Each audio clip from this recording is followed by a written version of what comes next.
नमस्कार दोस्तों। देखिए, जो हिस्ट्री की क्लास चल रही है हमारी, उसमें हमने 3 टॉपिक कंप्लीट कर लिए हैं। और जो जैन धर्म लिया था उसमें हमने कुछ भाग कंप्लीट कर लिया है और कुछ भाग बचा है जिसे हम आज कंप्लीट कर लेंगे।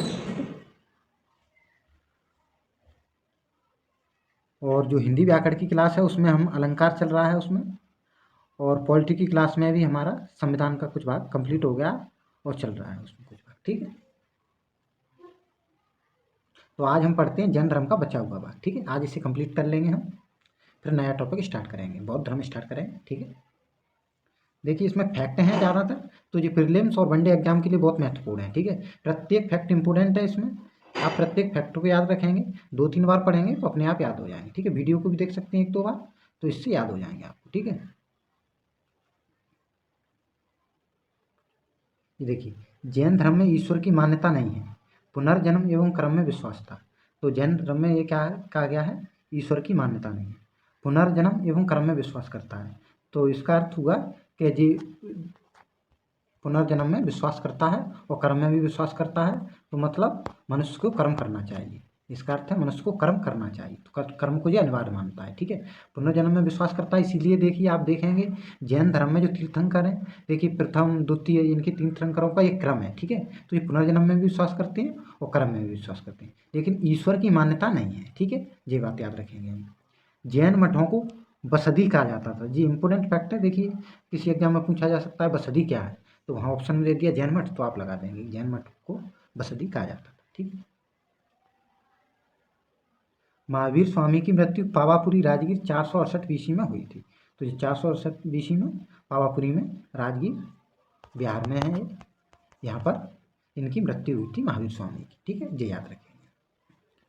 मल्ल राजा सृष्टिपाल के राजप्रसाद में स्वामी महावीर का निर्माण हुआ था। तो ये निर्माण, ये देखिए ये निर्वाण है, तो ये मृत्यु से संबंधित है। और ये कहाँ हुआ था, मल्ल राजा थे सृष्टिपाल, उनके राजप्रसाद में। ठीक है, तो याद रखें। जैन साहित्य को कहा जाता था आगम, ये देखिए जैन साहित्य को आगम कहा जाता था। जैन ग्रंथ कल्पसूत्र की रचना भद्रवायु ने की थी। भद्रवायु ने किस ग्रंथ की रचना की थी, कल्पसूत्र। तो कई प्रकार से फैक्ट बन सकता है, कल्पसूत्र की रचना की थी भद्रवायु ने। और कल्पसूत्र किस धर्म से संबंधित है, तो आप बता देंगे जैन धर्म से संबंधित है। ठीक है, जैन धर्म से संबंधित है और भद्रवाहु ने इसकी रचना की थी। ठीक है, महावीर स्वामी यति कब कहलाए, जी घर त्याग के बाद। ये देखिए, देखिए फैक्ट के रूप में याद रखेंगे हम, फैक्ट अधिक हैं इसमें, समझाने के लिए कम है। जहाँ होगा समझाने के लिए वहाँ मैं समझा दूंगा। ठीक है, ये देखिए महावीर स्वामी यति कब कहलाए, घर त्याग के बाद। जब उन्होंने घर का त्याग किया था तो वे यति कहलाए। जैन धर्म का सबसे बड़ा केंद्र कहाँ था, चंपानगरी। तो ये फैक्ट पूछा जा सकते हैं कि चंपानगरी जैन धर्म का सबसे बड़ा केंद्र था। सत्य सत्य के लिए भी आ सकता है, वैसे भी पूछा जा सकता है। ठीक है, जैन साहित्य का संकलन किस भाषा और लिपि में किया गया था, प्राकृत अर्धमांगधी। देखिए ये प्राकृत है, प्राकृत, वैसे ही हम अर्धमांगधी भी कहते हैं। तो ये जैन धर्म की भाषा है। ठीक है, जब बौद्ध धर्म की बात करेंगे तो वहाँ पाली भाषा, पाली। ठीक है, तो याद रखेंगे बौद्ध धर्म की भाषा पाली और जैन धर्म की प्राकृत। ठीक है, ध्यान। जैन धर्म में पूर्ण ज्ञान को कैवल्य, कैवल्य मतलब होता था कि पूर्ण ज्ञान प्राप्त हो जाए किसी तीर्थंकर को या किसी व्यक्ति को, तो उसे कैवल्य कहेंगे। ठीक है, कलिंग राजा खारवेल तथा अजात शत्रु का पुत्र उदयन जैन धर्म के अनुयायी थे। तो ये जैन धर्म के अनुयायी कौन कौन थे, तो इसके बारे में बताया गया है इसमें। कलिंग राजा खारवेल थे और उदयन जो अजात शत्रु के पुत्र थे वो। ठीक है, जो मगध वंश पर शासन था ना, उसी हर्यक वंश, उसमें भीमसार, भीमसार के बाद अजातशत्रु और उदयन। तो ये हर्यक वंश के जो पुत्र थे उदयन, तो ये जैन धर्म के अनुयायी थे। ठीक है, ये याद रखें। जैनियों द्वारा शरीर को भूखा रखकर प्राण त्यागने की विधि संलेखना कहलाती थी। संलेखना कहते हैं, उसे संथारा भी कहते हैं। ठीक है, तो याद रखेंगे चंद्रगुप्त मौर्य ने इसी विधि से अपने प्राण त्याग दिए थे। ठीक है, संलेखना विधि।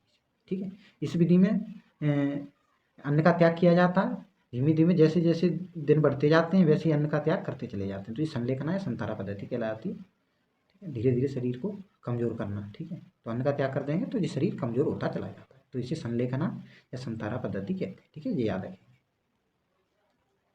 जैन धर्म का सबसे महत्वपूर्ण सिद्धांत अहिंसा था। ठीक है, अहिंसा जैन धर्म का सबसे महत्वपूर्ण सिद्धांत। जैन धर्म के तीर्थंकर की जीवनी का उल्लेख कल्पसूत्र में किया गया है। देखिए, जीवनी है जैन धर्म की तीर्थंकरों की, ये कल्पसूत्र, इसकी रचना की थी भद्रवाद में। ठीक है, हमने ऊपर पढ़ा है कि जैन धर्म के जो कल्पसूत्र था उसकी रचना भद्रवाद ने की है। ये देखिए, ये लिखा है कल्पसूत्र की रचना भद्रवाद ने की। महावीर ने मगध नरेश बिंबिसार के शासनकाल में उपदेश दिया था। तो पूछा जाता है कभी कभी, बिंबिसार किसके समकालीन थे? बिंबिसार किसके समकालीन थे? समकालीन, ये फैक्ट पूछा जाता है, बड़े बड़े एग्जामों में पूछा गया है, तो आप बता देंगे महावीर। या ऐसे पूछा जा सकता है कि बिंबिसार किस धर्म के समकालीन थे, किस धर्म के, तो हम बता देंगे जैन धर्म के समकालीन। ठीक है, तो याद रखिए, जो जैन धर्म में 5 महाव्रत भिक्षु के लिए अनिवार्य थे उनके बारे में बात की गई है। ठीक है, देखिए देखिए अहिंसा, इसमें कहा गया है अहिंसा। अहिंसा का अर्थ है हिंसा न करना, किसी प्रकार से हिंसा न करना। इसीलिए आप देखेंगे जैन धर्म में 2 कार्य वर्जित किए गए हैं, एक तो युद्ध, दूसरा कृषि। तो दोनों कार्य वर्जित हैं जैन धर्म में, क्योंकि इन दोनों में हिंसा होती है। देखिए, आप कृषि करेंगे तो वहाँ जीवों की मृत्यु हो सकती है, युद्ध करेंगे तो वहाँ तो मृत्यु होना अनिवार्य है। ठीक है, तो इसलिए हिंसा का त्याग किया गया है जैन धर्म में, इसीलिए युद्ध और कृषि दोनों वर्जित हैं दोनों, मतलब दोनों नहीं किए जाए। ठीक है, जैन धर्म के अनुसार सत्य वचन, सदा सत्य बोलो, सदा सत्य बोलो, मतलब असत्य मत बोलो, सदा सत्य बोलो, तो सत्य का पालन होगा जैन धर्म। ठीक है, अस्ते, इसका अर्थ है चोरी न करना, चोरी न करना। तो जैन धर्म में चोरी को, ठीक है, अस्ते मतलब चोरी नहीं करना, निषेध किया गया है चोरी का जैन धर्म में। एक है अपरिग्रह, तो इसका अर्थ है कुछ संचित न करना, मतलब धन का अत्यंत संकेंद्रण न करना, मतलब कोई भी व्यक्ति अधिक धन एकत्रित न करे, मतलब धन के लिए यहाँ कहा गया है कि धन का दान करे, धन दान करने के लिए है, उसका अपरिग्रह मतलब संचित न करें, उससे संपत्ति को संचित न करें, तो ये कहा गया है जैन धर्म में। ठीक है, ब्रह्मचर्य ये 5वां महाव्रत है, 5वां, तो इसे महावीर स्वामी ने जोड़ा, महावीर स्वामी, जबकि ये चारों पहले से चले आ रहे हैं। ये देखिए, ये चारों पहले से चले आ रहे हैं, ब्रह्मचर्य महावीर ने जोड़ा है। ठीक है, ये याद रखेंगे। पुनर्जन्म और क्रमवाद में विश्वास करते थे महावीर, तो ये जैन धर्मी पुनर्जन्म और क्रमवाद में विश्वास करता है। ठीक, जैन धर्म मानने वाले राजा, तो ये पूछा जाता है कभी कभी कि जैन धर्म मानने वाले राजाओं को बताइए। कभी कभी देखिए बौद्ध धर्म पढ़ेंगे तो वहाँ बौद्ध धर्म को बढ़ाने वाले राजा या बौद्ध धर्म का पालन करने वाले राजाओं के बारे में बताया जाए, तो ये याद कर लेना आपको कौन कौन थे। चंद्रगुप्त मौर्य थे, कलिंग नरेश खारवेल थे, अमोघवर्ष थे, अजातशत्रु का पुत्र उदयन था। ठीक है, तो ये याद रखेंगे। जबकि बौद्ध धर्म पढ़ेंगे तो वहाँ अशोक होंगे, कनिष्क होंगे, तो ये बौद्ध धर्म का पालन अधिक करेंगे, मतलब बौद्ध धर्म को अधिक उन्नति के लिए प्रयास करेंगे। ठीक, तो ये याद रखेंगे। खजुराहो में जैन मंदिर का निर्माण चंदेल शासकों द्वारा किया गया था, तो जो खजुराहो में जैन मंदिरों का निर्माण किया गया है वो चंदेल शासकों द्वारा किया गया है। ठीक है, ये याद। जैन धर्म में ऋषभदेव और अरिष्टनेमि का नाम का उल्लेख ऋग्वेद में मिलता है, और अरिष्टनेमि को भगवान श्री कृष्ण के निकट का संबंधी माना जाता है। तो ये ऋषभदेव और अरिष्टनेमि को नाम उल्लेख ये ऋग्वेद में मिलता है, और अरिष्टनेमि को भगवान श्री कृष्ण के निकट का संबंधी माना जाता है। तो ये बताया गया है कि अरिष्टनेमि श्री कृष्ण के निकट थे। ठीक है, ठीक है जी, हमारा जैन धर्म कंप्लीट हो गया।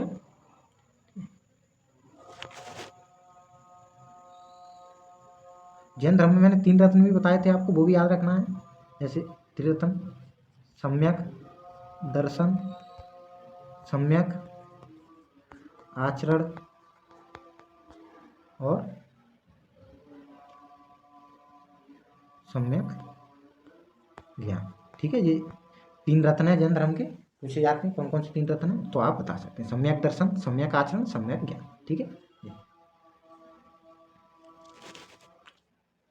देखिए जैन धर्म में स्यादवाद, ये क्या है, दर्शन है स्यादवाद की मान्यता है। इसमें क्या है, स्यादवाद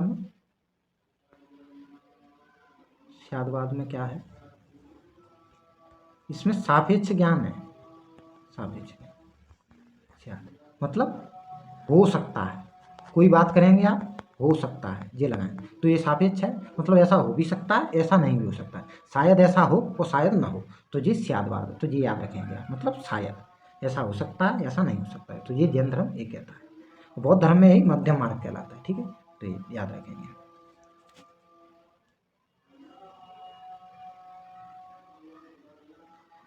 ये देखिए जैन धर्म में मोक्ष की अवधारणा है, मोक्ष की, तो मोक्ष में 3 स्थितियां मिलती हैं, ठीक है जी।